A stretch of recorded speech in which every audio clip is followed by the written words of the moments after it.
श्री स्वामी समर्थ मित्रांनो, अधिक मास वर्षातून नाही तर दर 3 वर्षांनी येणारा अत्यंत पुण्यदायी महिना. हिंदू पंचांगानुसार सन 2026 अधिक महत्त्वाचे असेल. हे वर्ष 13 महिन्यांचे आहे. 17 मे ते 15 जून दरम्यान हा अधिक मास राहणार आहे. या महिन्याला पुरुषोत्तम मास किंवा मलमास म्हणतात.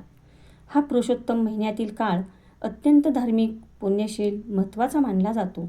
यावर्षी हा अधिक मास अतिशय दुर्मिळ योगावरती आला आहे, त्यामुळे त्याला अधिक महत्त्व आहे. या मासामध्ये आपण केलेली कर्म अनेक पटीने वाढते. ज्यावेळी सूर्य आणि चंद्र संतुलन राखण्यासाठी एकाच वेळी येतात, तेव्हा अधिक मास 3 वर्षातून पडतो. त्यालाच अधिक मास, खार मास किंवा पुरुषोत्तम असे म्हटले जाते. या महिन्याला धोंड्याचा महिना देखील म्हणतात. या धोंड्याच्या महिन्यामध्ये विष्णूंची विशेष पूजा, मंत्र, जप करणे खूप पुण्यशील ठरते. त्यासाठी या महिन्यात काही नियमांचे पालन करणे सुद्धा तितकेच महत्त्वाचे असते. ते नियम नक्की कोणते आहेत हे आपण आज पाहूया.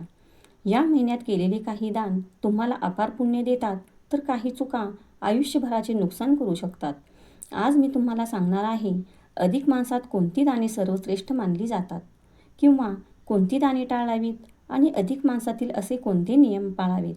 त्यामागचे गुपित काय आहे, काय शास्त्र सांगते. मुद्दा 1. अधिक मास इतका का खास आहे? अधिक मासाला पुरुषोत्तम मास असेही म्हटले जाते. त्यामुळे हा महिना भगवान विष्णूंना समर्पित मानला जातो. या काळात केलेले जप, दान, सेवा आणि पूजा यांचे फळ अनेक पटीने वाढते असे मानले जाते. आणि या अधिक मासामध्ये गरिबांना मदत, अन्नदान आणि धार्मिक दान याला विशेष महत्त्व आहे. मुद्दा 2. अन्नदान सर्वात श्रेष्ठ आहे. त्यामुळे अधिक मासात अन्नदानाला सर्वश्रेष्ठ दान म्हटले आहे. भुकेल्याला अन्न दिल्यास पितर संतुष्ट होतात अशी मान्यता आहे. शक्य असल्यास खिचडीचे दान, गव्हाचे दान किंवा तांदूळ, साखर, तूप, फळे, पिण्याचे पाणी यापैकी जमेल ते दान केले पाहिजे. कारण या महिन्यामध्ये हे केलेले दान एका भुकेलेल्या व्यक्तीला दिलेले अन्न हे थेट भगवान विष्णूपर्यंत पोचते असे मान्यता आहे. मुद्दा 3. तसेच या महिन्यामध्ये वस्त्रदानाचे तितकेच महत्त्व आहे. गरिबांना कपडे दान करणे अत्यंत शुभ मानले जाते. विशेषतः साडी, धोतर, चादर, ब्लँकेट, पादत्राणे दान केल्यास घरातील दरिद्रता कमी होते अशी सुद्धा मान्यता आहे. मुद्दा 4. गुप्तदान सर्वात प्रभावी. अधिक मासात गुप्तदान खूप महत्त्वाचे मानले जाते. म्हणजे कोणालाही न सांगता मदत करणे. शास्त्रानुसार अशा दानाचे पुण्य अनेक पटीने वाढते. ज्या दानाची जगाला माहिती नसते त्याची नोंद थेट देव करतात असे मानले जाते. मुद्दा 5. या महिन्यामध्ये दीपदान आणि तुळशी सेवा, पिंपळाची सेवा याला सुद्धा तितकेच महत्त्व आहे. संध्याकाळी तुळशीपाशी अधिक मासामध्ये तुपाचा दिवा लावणे खूप शुभ असते. तसेच सायंकाळी पिंपळाच्या झाडाजवळ तुपाचे निरंजन लावणे खूप पुण्यदायी मानले गेले आहे. मंदिरामध्ये तुपाचा दिवा लावल्यास नकारात्मक ऊर्जा दूर होते असे मान्यता आहे. गरिबांना तेल किंवा दिवे दान करणे शुभ मानले जाते. यामुळे विष्णू आणि लक्ष्मी माता प्रसन्न होते. शनी महाराज आणि पितृदेव पण खुश होतात. मुद्दा 6. या महिन्यामध्ये भगवद्गीता, रामायण हे ग्रंथ दान करणे तितकेच महत्त्व देते. आणि विष्णू सहस्त्रनाम, व्यंकटेश स्तोत्र हे या महिन्यामध्ये पठण केल्यामुळे विष्णूपर्यंत पोचण्याचा मार्ग सुलभ होतो. त्यामुळे हे फायद्याचे ठरते. आणि ओम नमो भगवते वासुदेवाय नमः हा मंत्र रोज पठण करणे ही सेवा विष्णूंची उच्च कोटीची सेवा मानली जाते. ही सुद्धा सेवा आपल्याला विष्णूपर्यंत पोचवू शकते. विष्णूंचा आशीर्वाद प्राप्त होऊ शकतो. मुद्दा 7. आता आपण अधिक मासात काय करू नये हे पाहणार आहोत. कोणालाही अपमान करून दान करू नये. कोणालाही कमी लेखून किंवा रागाने दान करू नये. दिखाव्यासाठी दान करू नये. फक्त प्रसिद्धीसाठी केलेले दान निष्फळ मानले जाते. चुकीच्या कमाईतून दान टाळावे. अन्यायाने मिळवलेल्या पैशातून केलेले दान पुण्य देत नाही असे मानले जाते. अन्न वाया घालवू नये. अधिक मासात अन्नाचा अपमान करणे अशुभ मानले जाते. मुद्दा 8. या महिन्यामध्ये काही विशेष दाने शुभ मानली जातात. ती दाने कोणती आहेत? तर गाईला हिरवा चारा देणे, पक्ष्यांना धान्य देणे, पाणपोई लावणे, धार्मिक ग्रंथ दान करणे, भगवान विष्णूंच्या नावाने अन्नदान करणे आणि ब्राह्मण किंवा गरजूंना दक्षिणा देणे. ही दाने शुभ विशेष मानली गेली आहेत.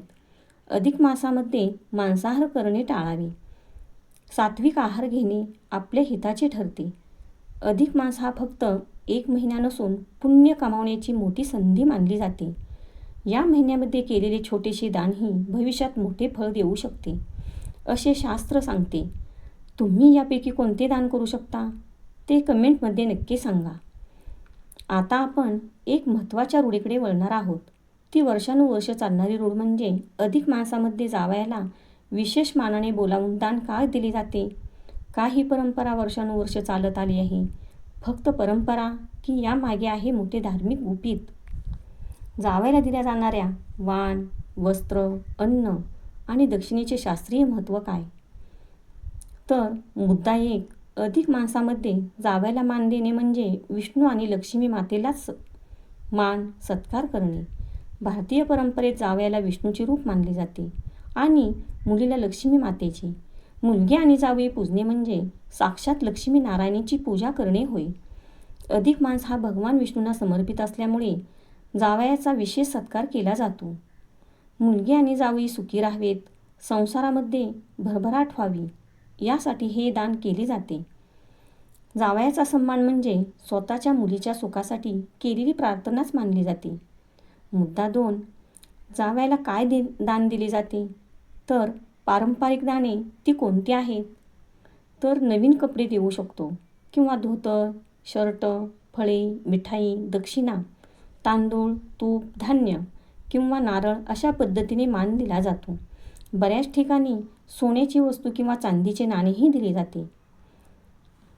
मुद्दा 3, यामागचे धार्मिक महत्त्व. अधिक मासात केलेले दान अनेक पटींनी पुण्य देणारे मानले जाते. जावई आणि मुलगी यांना आनंदाने दिलेले दान आपल्या घरातील कलह कमी करते अशी मान्यता आहे. कुटुंबातील नातेसंबंध मजबूत राहावेत यासाठी ही परंपरा जपली जाते. दान हे फक्त वस्तू देणे नसते, तर प्रेम, आदर आणि आशीर्वाद देणे असते. मुद्दा 4, दान देताना मात्र हे लक्षात ठेवणे गरजेचे आहे. अपमान करून काही देऊ नये. रागाने किंवा कमीपणा दाखवून केलेले दान अशुभ मानले जाते. तसेच दिखावा करू नये.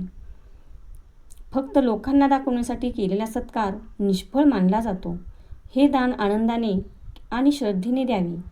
मनापासून दिलेले छोटे दानही मोठे पुण्य देते अशी मान्यता आहे.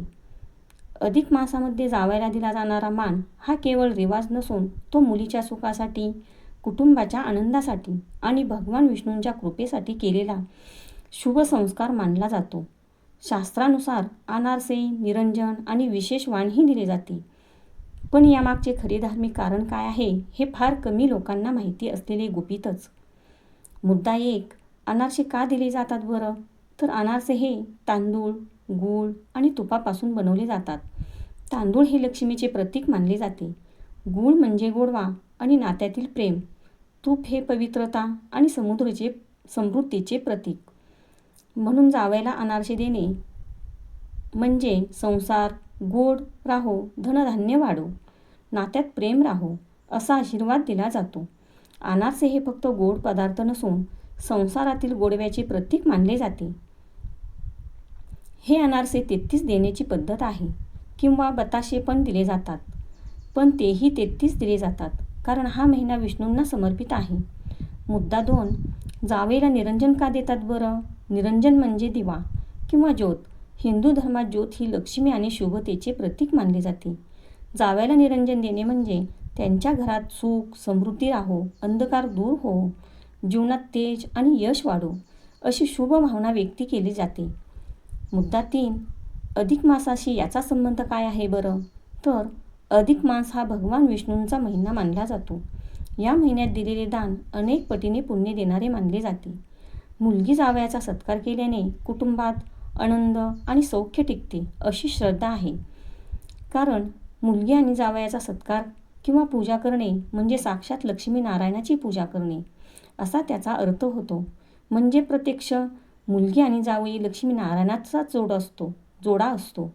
म्हणून त्यांच्या सत्काराने आपल्या घरामध्ये सुद्धा सुख, समृद्धी आणि सुख टिकून राहतं.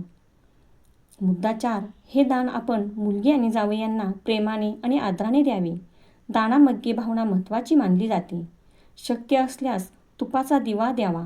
तुपाची ज्योत शुभ मानली जाते. हे मात्र दिखाव्यासाठी करू नये. फक्त परंपरा म्हणून नव्हे तर श्रद्धेने करावे. त्यांना सात्विक भोजनच करावे. अधिक मासात जावयाला दिले जाणारे अनारसे आणि निरंजन हा फक्त रिवाज नसून संसारातील गोडवा, प्रकाश आणि समृद्धीचे प्रतीक मानले जाते. तुम्ही यामधील कोणते नियम पाळता ते जरूर कमेंटमध्ये सांगा. अशाच धार्मिक माहितीसाठी आपल्या चॅनलला लाईक, शेअर आणि सबस्क्राईब करा. व्हिडिओ पूर्ण ऐकल्याबद्दल धन्यवाद. श्री स्वामी समर्थ. जय जय स्वामी समर्थ.